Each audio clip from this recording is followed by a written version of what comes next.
नमस्कार, आप देखना शुरू कर चुके हैं लाइव सिटीज़। मेरा नाम अभिषेक है। मुजफ्फरपुर आई हॉस्पिटल में 22 नवंबर को 65 लोगों का एक ही डॉक्टर ने ऑपरेशन किया था, जिसके बाद दर्जनों लोगों की आंख की रोशनी चली गई थी। इस मामले में हम आपको अहम जानकारी देने वाले हैं कि मुजफ्फरपुर के सरकारी अस्पतालों में कोई व्यवस्था नहीं है ऑपरेशन की, इसलिए प्राइवेट अस्पतालों में लोगों को जाना पड़ता है। और एक और जानकारी देते हैं कि आई हॉस्पिटल को सरकार के द्वारा फंड दिया जाता था और वहाँ पे कैंप लगाकर लोगों का ऑपरेशन किया जाता था। फंड के खेल में ये कांड हुआ है और लोगों के भविष्य और उनके ज़िंदगी के साथ खिलवाड़ किया गया है। अभी हम मुजफ्फरपुर के सदर अस्पताल में हैं, जहाँ पर देख सकते हैं आँख, नाक और कान, ये यहाँ पर सिर्फ ओपीडी की व्यवस्था है। आँख की ओपीडी की व्यवस्था, इस बात को यहाँ की डॉक्टर ने भी स्वीकारा है। डॉक्टर नीतू ने कहा है यहाँ पर सिर्फ ओपीडी की व्यवस्था की गई है, यहाँ पर मरीज आते हैं, इसके बावजूद ऑपरेशन की कोई व्यवस्था नहीं है। तो सरकारी अस्पतालों में क्या स्थिति है ये हम आपको दिखा रहे हैं। साफ साफ स्वीकारा है कि ओपीडी की व्यवस्था है यहाँ पर, ऑपरेशन की व्यवस्था यहाँ पर नहीं है।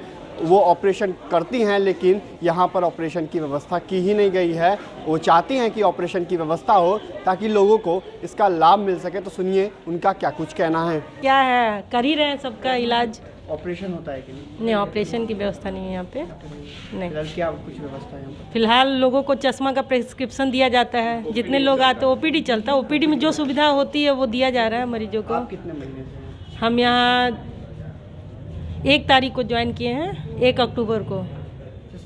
ओपीडी की यहाँ पे ऑपरेशन की व्यवस्था होनी चाहिए। हाँ, ऑब्वियस, मैं ऑपरेशन करती हूँ तो मुझे चाहिए, मैं चाह रही हूँ कि मुझे ओटी मिले यहाँ पे करने के लिए। क्या नाम हुआ आपका? मेरा डॉक्टर नीतू कुमारी। तो आपने सुना कि डॉक्टर नीतू का क्या कुछ कहना है। उन्होंने साफ साफ कहा है ऑपरेशन की व्यवस्था यहाँ पर नहीं है। तो सरकारी अस्पतालों की हकीकत क्या है, इसलिए प्राइवेट अस्पताल माल कमा रहे हैं और सरकारी फंड भी उन्हें मिलता है। मार्च 2021 से पहले सरकारी फंड उन्हें दिया जाता था और मार्च 2021 के बाद सिविल सर्जन ने स्वीकारा है, उसके बाद से नहीं दिया जा रहा है और निबंधन रद्द हो चुका है, निबंधन नहीं है। और पहले पैसा फंडिंग होती थी। तो बड़ा सवाल है कि फंडिंग की जाती थी क्योंकि सरकारी अस्पताल में व्यवस्था ही नहीं है। सरकारी अस्पताल में उस फंडिंग के पैसे से व्यवस्था कर दी जाती तो लोगों को लाभ मिलता और लोग को ऐसा हाल नहीं होता। आपको बता दें कि मुजफ्फरपुर के हाई हॉस्पिटल में 22 नवंबर को 65 ऑपरेशन किया गया था, जिसमें से लगभग 30 लोगों की आंख की रोशनी चली गई है। 9 लोगों को पटना भेजा गया आईजीएमएस में, सरकार के निर्देश के बाद वहां पर इलाज किया जा रहा है। वहीं कई लोग एसकेएमसीएच में भर्ती हैं। 16 से ज़्यादा लोगों का आंख निकालना पड़ा है। तो ये बड़ी लापरवाही सामने आई है। इसके बावजूद अभी तक यहाँ पर कोई व्यवस्था नहीं है, ऑपरेशन की व्यवस्था नहीं है।